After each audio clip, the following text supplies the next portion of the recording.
ಸ್ನೇಹಿತರೆ, ಮೀಡಿಯಾ ಮಾಸ್ಟರ್ಸ್ಗೆ ಸ್ವಾಗತ ಸುಸ್ವಾಗತ. ಗೆಳೆಯರೆ, ಇಡೀ ಜಗತ್ತು ಯುದ್ಧೋತ್ಸಾಹಕ್ಕೆ ಬಿದ್ದಿರುವಾಗ ಭಾರತ ಸುಮ್ಮನೆ ಕೂತ್ಕೊಳ್ಳೋದಕ್ಕೆ ಸಾಧ್ಯ ಆಗೋದಿಲ್ಲ.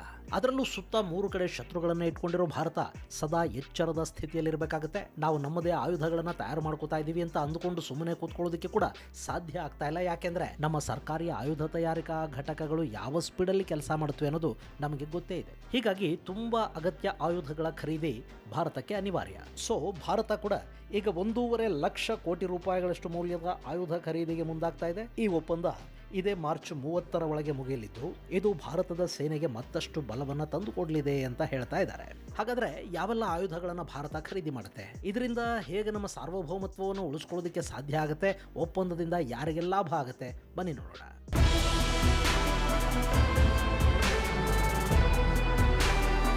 ಗೆಳೆಯರೆ, ಭಾರತ ರಕ್ಷಣಾ ವಲಯಕ್ಕೆ ಶಕ್ತಿ ಕೊಡೋ ಪ್ರಯತ್ನವನ್ನು ಮಾಡ್ತಾ ಇದೆ. ಹಾಗೆ ನೋಡಿದ್ರೆ ನಮ್ಮ ಸೇನೆ, ವಾಯುಪಡೆ ಹಾಗೂ ನೌಕಾಪಡೆಗಳ ಅಷ್ಟೂ ಬೇಡಿಕೆಯನ್ನ ಈ ಸರ್ಕಾರದಿಂದ ಕೂಡ ಸಂಪೂರ್ಣವಾಗಿ ಈಡೇರಿಸುವುದಕ್ಕೆ ಸಾಧ್ಯ ಆಗ್ತಿಲ್ಲ ಅನ್ನೋದು ನಿಜಾನೇ.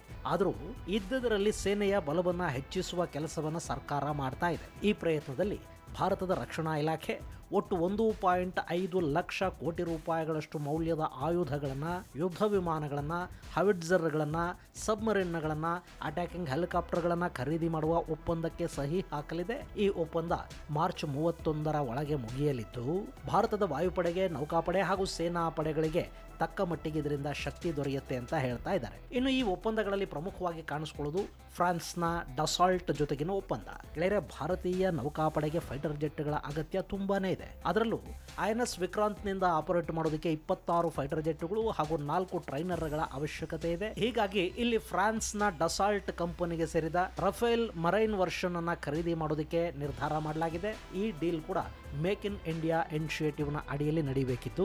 ಇದರ ಜೊತೆಗೆ ಭಾರತೀಯ ವಾಯುಪಡೆಗೆ ಬೇಕಾದ 100 ಫೈಟರ್ ಜೆಟ್ಗಳ ಬೇಡಿಕೆಯನ್ನು ಕೂಡ ತಾನೇ ಪೂರೈಸಿ ಬಿಡುವ ಹುಮ್ಮಸ್ಸಲ್ಲಿ ಡಸಾಲ್ಟ್ ಇತ್ತು. ಆದ್ರೆ ಸದ್ಯಕ್ಕೆ ಮರೈನ್ ವರ್ಷನ್ ಅನ್ನ ಮಾತ್ರ ಖರೀದಿ ಮಾಡಿ ಮಿಕ್ಕಿದ್ದನ್ನ ಆಮೇಲೆ ನೋಡೋಣ ಅನ್ನೋ ನಿರ್ಧಾರಕ್ಕೆ ರಕ್ಷಣಾ ಇಲಾಖೆ ಬಂದಂತಿದೆ. ಹೀಗಾಗಿ ಮಾರ್ಚ್ 31ರ ಒಳಗೆ ಸುಮಾರು 63,000 ಕೋಟಿ ರೂಪಾಯಿಗಳ ಈ ಡೀಲ್ ಮುಗಿಯುವ ಸಾಧ್ಯತೆ ಇದೆ. ಅಂದ್ರೆ ಒಟ್ಟು 30 ರಫೇಲ್ ಯುದ್ಧ ವಿಮಾನಗಳಿಗೆ 63,000 ಕೋಟಿಯಷ್ಟು ವೆಚ್ಚ ಆಗ್ತಾ ಇದ್ದು, ಒಂದೊಂದು ಯುದ್ಧ ವಿಮಾನ 2,100 ಕೋಟಿ ರೂಪಾಯಿಯಷ್ಟು ಬೆಲೆ ಬಾಳುತ್ತೆ ಅಂತ ಹೇಳಲಾಗ್ತಾ ಇದೆ. ಇನ್ನು ಈ ಡೀಲ್ ಅಲ್ಲಿ ಯುದ್ಧ ವಿಮಾನಗಳಿಗೆ ಅಳವಡಿಸಲಾಗುವ ವೆಪನ್ಗಳು, ಸಿಮ್ಯುಲೇಟರ್ಗಳು, ಟ್ರೈನಿಂಗ್ ಮತ್ತು ಲಾಜಿಸ್ಟಿಕ್ ಸಪೋರ್ಟ್ ಅನ್ನು ಕೂಡ ಭಾರತ ತೆಗೆದುಕೊಳ್ತಾ ಇದೆ. ಸದ್ಯಕ್ಕೆ ಡೀಲ್ ಫೈನಲ್ ಆಗಿದ್ದು, ಪ್ರಧಾನಿ ನೇತೃತ್ವದ ಕ್ಯಾಬಿನೆಟ್ ಕಮಿಟಿಯ ಒಪ್ಪಿಗೆಗೆ ಕಾಯ್ತಾ ಇದ್ದಾರೆ. ಇನ್ನು ಈ ರಫೇಲ್ ಮೆರೈನ್ ಏರ್ ಕ್ರಾಫ್ಟ್ ಗಳ ವಿಶೇಷತೆಯನ್ನು ನಾವು ಗಮನಿಸೋದಾದ್ರೆ, ಇವು ನೌಕಾಪಡೆಗೆ ಅಂತಲೇ ವಿಶೇಷವಾಗಿ ನಿರ್ಮಾಣಗೊಂಡಿವೆ. ಇವುಗಳಿಗೆ ಆಂಟಿ ಶಿಪ್ ಸ್ಟ್ರೈಕ್ ಕೇಪಬಿಲಿಟಿಯನ್ನ ಕೊಡಲಾಗಿದ್ದು, ಇದಕ್ಕೆ SCALP EG medium range missile, ಮಿಟಿಯೋರ್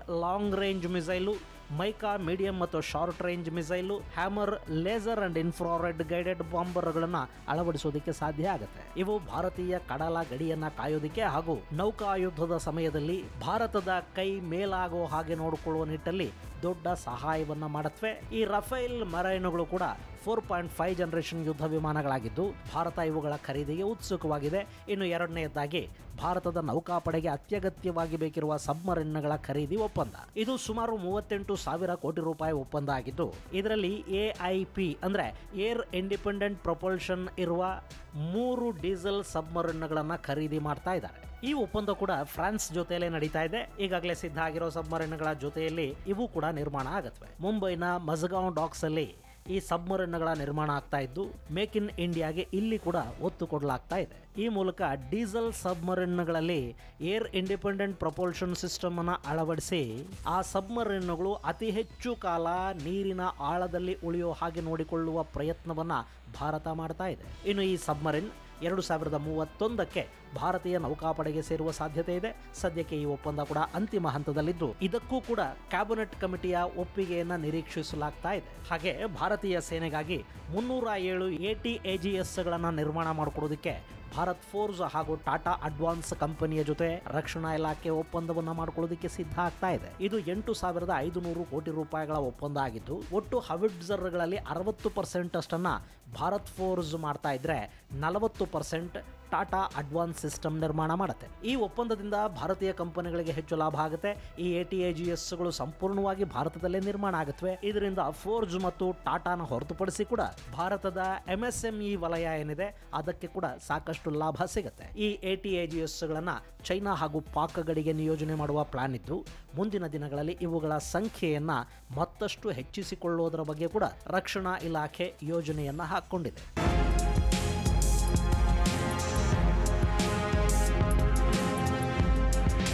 ಇನ್ನು ಭಾರತೀಯ ವಾಯುಪಡೆಗಾಗಿ ಅಟ್ಯಾಕಿಂಗ್ ಹೆಲಿಕಾಪ್ಟರ್ಗಳನ್ನು ಖರೀದಿ ಮಾಡುವ ಒಪ್ಪಂದವನ್ನು ಕೂಡ ರಕ್ಷಣಾ ಇಲಾಖೆ ಇದೇ ಮಾರ್ಚ್ 31ರ ಒಳಗೆ ಮುಗಿಸಿಕೊಳ್ಳುತ್ತೆ. ಇಲ್ಲಿ 53,000 ಕೋಟಿ ರೂಪಾಯಿಗಳ ಮೌಲ್ಯದ ಒಟ್ಟು 156 ಪ್ರಚಂಡ ಹೆಲಿಕಾಪ್ಟರ್ಗಳನ್ನು ಭಾರತೀಯ ವಾಯುಪಡೆಗೆ ಕೊಡುವ ನಿರ್ಧಾರವನ್ನು ರಕ್ಷಣಾ ಇಲಾಖೆ ಮಾಡಿದೆ. ಈ ಪ್ರಚಂಡ ಹೆಲಿಕಾಪ್ಟರ್ಗಳನ್ನು ಭಾರತದ HAL ನಿರ್ಮಾಣ ಮಾಡುತ್ತೆ. ಇದರಿಂದ ಭಾರತದಲ್ಲಿನ ಸಾಕಷ್ಟು ಕಂಪನಿಗಳಿಗೆ ಆರ್ಥಿಕ ಬಲ ಸಿಕ್ಕಂತಾಗುತ್ತೆ. ಅಷ್ಟೇ ಅಲ್ಲದೆ ಇಷ್ಟು ಪ್ರಮಾಣದ ಹಣ ಭಾರತದಲ್ಲೇ ಹರಿಯೋದ್ರಿಂದ ಇಲ್ಲಿನ ಆರ್ಥಿಕತೆಗೆ ಕೂಡ ಇದರಿಂದ ಸಾಕಷ್ಟು ಅನುಕೂಲ ಆಗುತ್ತೆ. ಇನ್ನು ಈ 156 ಹೆಲಿಕಾಪ್ಟರ್ಗಳಲ್ಲಿ 66 ಹೆಲಿಕಾಪ್ಟರ್ಗಳು ಭಾರತೀಯ ವಾಯುಪಡೆಗೆ ಸಿಗುತ್ತವೆ. 90 ಹೆಲಿಕಾಪ್ಟರ್ಗಳನ್ನ ಸೇನೆಗೆ ಕೊಡೋದಕ್ಕೆ ರಕ್ಷಣಾ ಇಲಾಖೆ ನಿರ್ಧಾರ ಮಾಡಿದೆ. ಇವುಗಳನ್ನ ಹೈ ಆಲ್ಟಿಟ್ಯೂಡ್ ಪ್ರದೇಶದಲ್ಲಿ ಬಳಸೋದಕ್ಕೆ ಸೇನೆ ಹಾಗೂ ವಾಯುಪಡೆಗಳು ತಂತ್ರವನ್ನು ರೂಪಿಸಿವೆ. ಈ ಪ್ರಚಂಡ ಹೆಲಿಕಾಪ್ಟರ್ಗಳು 5.8 ಟನ್ ತೂಕ ಇದ್ದು ಇದರಲ್ಲಿ ಶಕ್ತಿ ಇಂಜಿನ್ ಅನ್ನು ಅಳವಡಿಸಿದ್ದಾರೆ. ಹಾಗೆಯೇ ಇದು ಡಬಲ್ ಇಂಜಿನ್ ಹೆಲಿಕಾಪ್ಟರ್ ಆಗಿದ್ದು ಈ ಇಂಜಿನ್ ನ ಉತ್ಪಾದನೆಯಲ್ಲಿ ಫ್ರಾನ್ಸ್ನ ಸ್ಯಾಫ್ರನ್ ಜೊತೆ HAL ಕೈ ಜೋಡಿಸಿದೆ.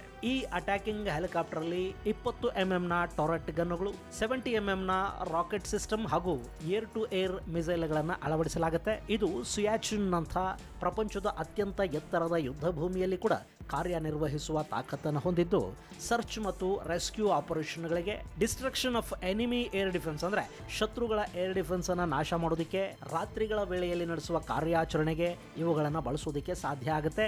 ಇದರಿಂದ ಶತ್ರುಗಳ ಇನ್ಫಂಟ್ರಿ ಮೇಲೆ ದಾಳಿ ಮಾಡಬಹುದು, ಅವರ ಏರ್ ಡಿಫೆನ್ಸ್ ಸಿಸ್ಟಮ್ ಅನ್ನು ನಾಶ ಮಾಡಬಹುದು, ಅವರ ಟ್ಯಾಂಕ್ಗಳು ಹಾಗೂ ಬಂಕರ್ಗಳನ್ನು ಗುರಿ ಮಾಡಿಕೊಂಡು ದಾಳಿ ಮಾಡೋದಕ್ಕೆ ಕೂಡ ಇದರಿಂದ ಸಾಧ್ಯ ಆಗುತ್ತೆ. ಅನ್ಮ್ಯಾನ್ಡ್ ಏರಿಯಲ್ ವೆಹಿಕಲ್ಗಳು ಅಂದ್ರೆ ಡ್ರೋನ್ಗಳನ್ನು ಕೂಡ ಈ ಪ್ರಚಂಡನ ಬಳಸಿ ಹೊಡೆದು ಕೆಡವೋದಕ್ಕೆ ಸಾಧ್ಯ ಆಗುತ್ತೆ. ಈ ಹೆಲಿಕಾಪ್ಟರ್ಗಳು ಮರಳುಗಾಡಲ್ಲಿ, ಸಮುದ್ರದಲ್ಲಿ ಹಾಗೂ ಹಿಮಾವೃತ ಪರ್ವತ ಪ್ರದೇಶದಲ್ಲಿ ಕೂಡ ಕಾರ್ಯನಿರ್ವಹಿಸೋದ್ರಿಂದ ಇವುಗಳನ್ನು ಬಳಸಿಕೊಂಡು ಶತ್ರುಗಳನ್ನು ಎದುರಿಸೋದು ಸುಲಭ. ಇನ್ನು ಈ ಪ್ರಚಂಡ ಸುಮಾರು 20,000 ಅಡಿಗಳಷ್ಟು ಎತ್ತರದಲ್ಲಿ ಹಾಗೂ ಎಲ್ಲ ವೆದರ್ ಕಂಡೀಷನ್ಗಳಲ್ಲಿ ಕೂಡ ಕಾರ್ಯನಿರ್ವಹಿಸುವ ಶಕ್ತಿಯನ್ನು ಹೊಂದಿದೆ. ಹೀಗಾಗಿನೇ ಇದನ್ನು ಚೈನಾ ಹಾಗೂ ಪಾಕ್ ಗಡಿಯಲ್ಲಿ ಬಳಸಿಕೊಳ್ಳೋದಕ್ಕೆ ಹಾಗೂ ಉಗ್ರರ ವಿರುದ್ಧದ ಕಾರ್ಯಾಚರಣೆಗಳಿಗೆ ಬಳಸೋದಕ್ಕೆ ರಕ್ಷಣಾ ಇಲಾಖೆ ನಿರ್ಧಾರವನ್ನು ಮಾಡಿದೆ. ಸೊ ಇಂಥ 156 ಪ್ರಚಂಡ ಹೆಲಿಕಾಪ್ಟರ್ಗಳ ಡೀಲ್ ಅನ್ನ ಮಾರ್ಚ್ 31ರ ಒಳಗೆ ಫೈನಲ್ ಮಾಡೋದಾಗಿ ರಕ್ಷಣಾ ಇಲಾಖೆ ತಿಳಿಸಿದೆ. ಆದರೆ ಇದನ್ನ HAL ನಿಗದಿತ ಸಮಯದ ಒಳಗಾಗಿ ಭಾರತೀಯ ಸೇನೆಗೆ ಕೊಡುತ್ತಾ? ಇದು ಪ್ರಶ್ನೆ. ಯಾಕೆಂದ್ರೆ ತೇಜಸ್ ಯುದ್ಧ ವಿಮಾನಗಳ ವಿಷಯದಲ್ಲಿ ಸೇನೆಗೆ ಇನ್ನೂ ಕೂಡ ಸಿಗಬೇಕಾದ ಅಷ್ಟೂ ಪ್ರಮಾಣದ ವಿಮಾನಗಳನ್ನು ಕೊಡೋದಕ್ಕೆ HALಗೆ ಸಾಧ್ಯ ಆಗಿಲ್ಲ. ಸೊ ಇಲ್ಲಿ HAL ತನ್ನ ಕಾರ್ಯಕ್ಷಮತೆಯನ್ನು ಮತ್ತಷ್ಟು ಹೆಚ್ಚಿಸಿಕೊಳ್ಳಬೇಕಾದ ಅಗತ್ಯ ಕೂಡ ಕಂಡು ಬರ್ತಾ ಇದೆ.